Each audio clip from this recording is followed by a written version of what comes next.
अहिल्यानगरमध्ये मुळा नदीवर येथे आणखी एक धरण होणार।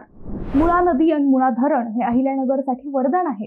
आता याच मुळा नदीवर आणखी एक धरण होणार असल्याचे संकेत मिळतात। मुळा नदीवरील मोरेवाडी धरण व्हावे यासाठी माजी मंत्री बाळासाहेब थोरात पाठपुरावा करणार आहेत।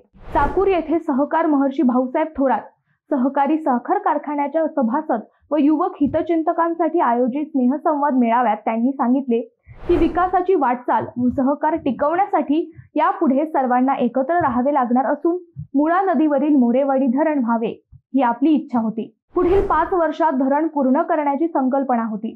ते धरण झाले पाहिजे अशी मागणी करताना मोरेवाडी धरणासाठी आपला पाठपुरावा कायम सुरू राहील असे प्रतिपादन त्यांनी केले। या धरणासाठी सर्वेक्षण देखील झाले होते। जर मविया सरकार सत्तेत आले असते तर हे काम मार्गी लागले असते अशी ही माहिती त्यांनी दिली। त्यामुळे जर पाठपुरावा प्रबळ राहिला तर लवकरच मुळा नदीवरील मोरेवाडी धरण प्रत्यक्षात येईल असे म्हटले जात आहे। मित्रांनो, कोणतेही राजकारण मध्ये न आणता हे धरण व्हायला पाहिजे याबाबत तुम्हाला काय वाटतं ते नक्की कमेंट करा।